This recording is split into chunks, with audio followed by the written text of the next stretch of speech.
Hello students, today we are going to discuss more practicals from the chapter of capitalization. So let's start. Here's a practical which says that X Limited, Y Limited and Z Limited are engaged in similar business. The summary of their balance sheets are given as under. As we all can see that the share capital, reserves and surplus and the current liabilities of all the three companies are given. Then the other aspect is the current assets that is equal to 450, 360 and 580 respectively for X, Y and Z company. The average profits for each company is also given as rupees 30,000, 24,000 and 42,000. If the current rate of capitalization is 8% for all three companies, analyze the state of capitalization for each company. So in this question, we basically have to determine the overcapitalization, undercapitalization or the fair capitalization situations for X company, Y company or Z company. We are going to use the basic three equations to compute the values that are, the first is the actual rate and the current rate. The next is the book value of the business and the real value of the business. And the last is the book value of the shares and the real value of the shares. We are going to solve this value using some basic formulas. The first we have to compute the actual return. Actual return compute करना होगा हम लोग को. Actual return का अगर हमारा फॉर्मूले को हम पुटअप करें तो फॉर्मूला क्या होता है? Formula would be average profit upon capital employed. तो एवरेज प्रॉफिट की हमारी फर्स्ट क्लास की वैल्यू कितनी हो जाएगी? 30,000 upon that means divided by capital employed का फॉर्मूला कैसे निकालते हैं? That means the total liabilities or sorry total assets minus current liabilities. तो total assets is 4,50,000 माइनस कर देंगे अपना हम current liabilities that is 50,000. That means कि हमारा कैपिटल एम्प्लॉयड कितने रुपीज़ का हो जाएगा? 4 lakh into 100 for x company. In this manner, we are going to compute the average profit for all the companies, that is X company, Y company and Z company. We can see the solutions here that for X company, the actual rate of return is 7.5%, for Y company is 8% and for Z company is 8.4%. Whereas the current rate of the earnings for all three companies are the same. In the first case, we can see that the actual rate of earnings is less than the current rate. That means the company is in the situation of overcapitalization.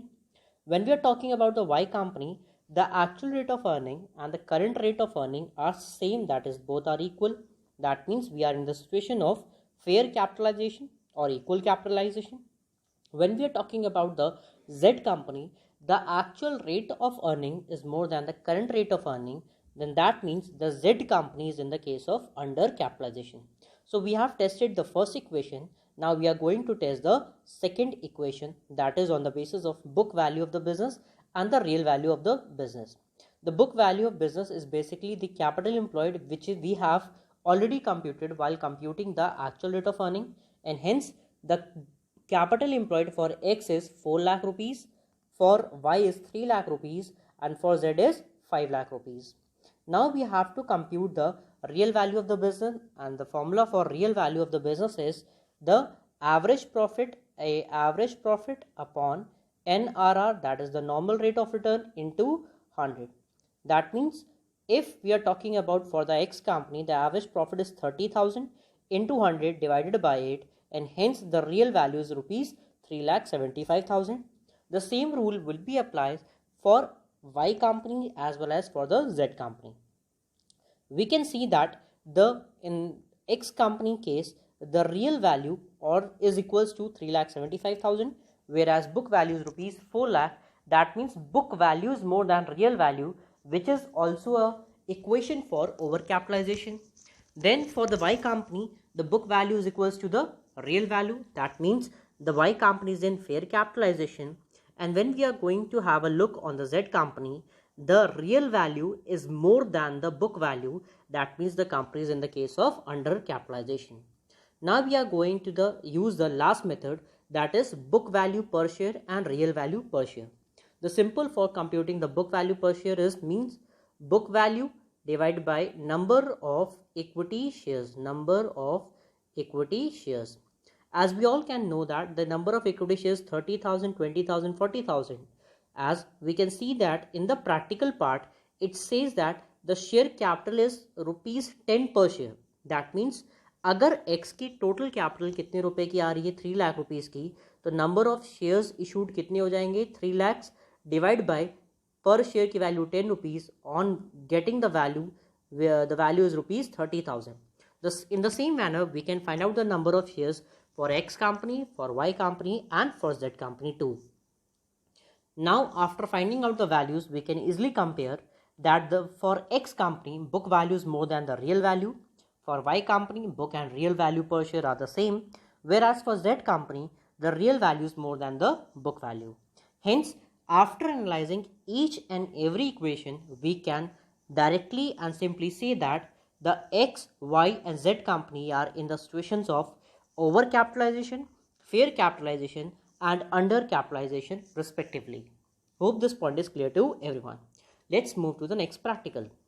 Here is another practical in which the balance sheet is given in the form of vertical data, and it also says that the average profit of Abhinandan Limited is 40,000 and the current rate of return is 10%. Comment on the situation of capitalization. That means we have to determine whether the company is in the case of over, under or fair capitalization. Obviously, we are first going to compute on the basis of actual return. For computing the actual return, we need to estimate the average profit, which is directly given in the question. The next step is to compute the capital employed. For computing the capital employed, we need to get the total of assets, but the most important thing that you have to remember that we do not include fictitious assets. That means we have to exclude the preliminary expenses. After getting the total assets and reducing preliminary expenses, we just have to subtract all the current liabilities, that is the sum of bank OD and current obligations. On solving these value, we can easily get the value of capital employed. So here is a solution in which the capital employed is equals to total assets excluding preliminary expenses minus current liabilities, that is the sum of bank OD and current obligation. We get capital employed as rupees 3 lakh. On placing this value in the actual rate of return, the formula would be actual profit upon capital employed into 100, and we get the answer as 13.33%. That means here the current rate is 10%, but the actual rate of return is 13.33%. That means the company is in the situation of undercapitalization. Now we have to determine all these value also on the basis of book value. We are going to use the formula, that is capital employed. We all know that the book value of the business is the capital employed. Here we have computed the real value of the business, and as we all know that the book value is rupees 3 lakh. Again, on comparing, we can say that the real value is more than the book value. Then in the third stage or the third equation, we are going to compute the book value per share and the real value per share. As discussed in the earlier practical, we can directly place our values. On comparing each and every fact, we know that the current rates are less than actual rate, the book value is less than the real value of the business, and the book value per share is less than the real value per share. Hence, we can clearly say that Abhinandan Limited is in the position of undercapitalization. Hope all these practicals are clear to everyone. Now, one of the most important thing that can be asked in the upcoming subjective examinations of Lucknow University, that is, can you differentiate between overcapitalization or undercapitalization, or it may ask which is better or over or undercapitalization. Before starting with its in detailed analysis, I would directly like to say that it's hard to say whether overcapitalization is good or undercapitalization is good, because for one person it may be good, whereas for the other person it may not be good. So here are the 4 factors that gives a comparison between the over and the undercapitalization. The first point says that overcapitalization involves a great strain on the financial resources of the company, whereas undercapitalization implies high rate of earning on its shares. The second point says that the remedial procedure of overcapitalization is more difficult and expensive as compared to the remedial procedure of undercapitalization. As I have discussed in the earlier video of capitalization, I have discussed the remedies and causes of over as well as undercapitalization. From that point, we can directly analyze that the remedial process of overcapitalization is more difficult and expensive as compared to the remedies of the undercapitalization. Coming to the third point, it says that the undercapitalization accelerates cut through competition amongst the company, which means कि कोई भी company अगर under capitalization की situation में होगी, that means the actual rate of return is more, which will definitely attract the other competitors.